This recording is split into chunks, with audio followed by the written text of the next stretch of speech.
En el verano de 1914, Europa parecía un continente seguro de sí mismo.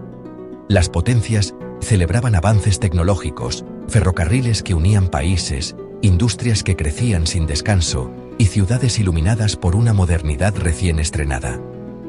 Pero, bajo esa superficie brillante, el continente era una red de alianzas tensas, rivalidades coloniales y un nacionalismo que ardía en silencio.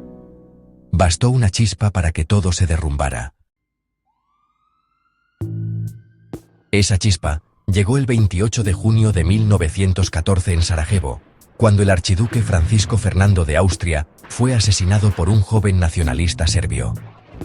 Lo que pudo haber sido un incidente diplomático más, se transformó en el detonante de la mayor catástrofe que el mundo había visto hasta ese momento. Austria-Hungría declaró la guerra a Serbia. Rusia se movilizó en defensa de los serbios. Alemania apoyó a Austria-Hungría. Francia apoyó a Rusia. Y cuando Alemania invadió Bélgica para llegar a Francia, el Reino Unido entró al conflicto. En cuestión de días, la guerra que debía durar unas semanas se convirtió en un incendio global. Los primeros meses estuvieron marcados por el entusiasmo. Soldados de todas las naciones marchaban convencidos de que regresarían en Navidad. Pero la realidad del frente occidental desmontó cualquier ilusión. Tras maniobras iniciales, ambos bandos cavaron líneas de trincheras que se extendían desde el Mar del Norte hasta la frontera suiza. Era el inicio de la guerra de trincheras, una forma de combate brutal, estática y desesperante. Barro, frío, ratas, artillería constante, francotiradores invisibles y ataques que avanzaban metros a costa de miles de vidas. Ningún ejército estaba preparado para ese infierno. Las armas modernas transformaron el conflicto en una máquina de destrucción sin precedentes. Ametralladoras capaces de disparar cientos de balas por minuto. Artillería pesada que podía arrasar ciudades enteras. Gas venenoso que convertía el aire en un arma invisible.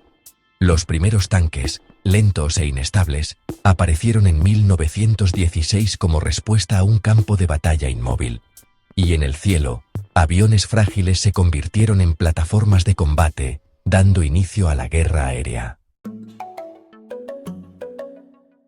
Mientras en Europa el frente occidental se estancaba, en el este la historia seguía otro ritmo. Las batallas entre el Imperio ruso y las fuerzas austroalemanas eran más móviles, pero igual de sangrientas.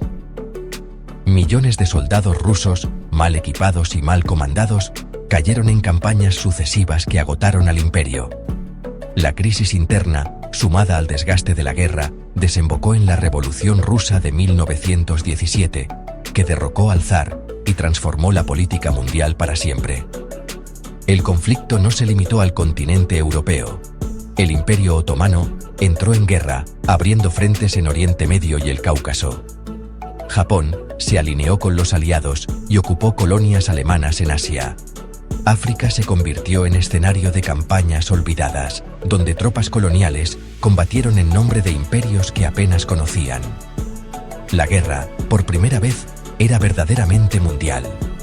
En 1917, cuando la guerra parecía interminable, Estados Unidos entró en el conflicto tras años de mantenerse neutral.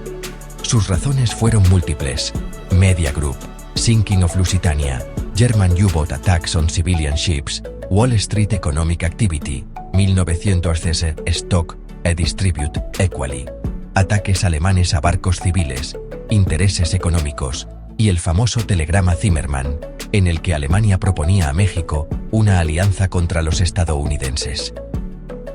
Con la entrada de Estados Unidos, millones de soldados frescos cruzaron el Atlántico y cambiaron el equilibrio de la guerra. A partir de 1918, Alemania lanzó su última gran ofensiva, intentando romper el frente antes de que la fuerza estadounidense fuese decisiva. Durante semanas pareció que podrían ganar, pero la resistencia aliada y el agotamiento interno alemán detuvieron el avance. En el verano de 1918 comenzó la contraofensiva aliada, empujando a las fuerzas alemanas hacia el este. Con el colapso del frente y la revolución estallando dentro de su propio país, Alemania no pudo continuar. El 11 de noviembre de 1918, A las 11 de la mañana, el armisticio puso fin a los combates. Europa quedó irreconocible. 4 imperios se desintegraron: el alemán, el austrohúngaro, el ruso y el otomano. Millones de muertos, ciudades destruidas, economías quebradas y una generación entera marcada para siempre. A pesar de todos los esfuerzos diplomáticos, la paz nunca fue estable. Los años posteriores a la guerra estuvieron llenos de crisis, hiperinflación en Alemania, golpes de Estado, disputas territoriales, tensiones entre vencedores y vencidos. El conflicto había terminado, pero el mundo seguía temblando. La Primera Guerra Mundial no fue solo una guerra, fue el comienzo del final de una era y el preludio inevitable de la siguiente gran catástrofe.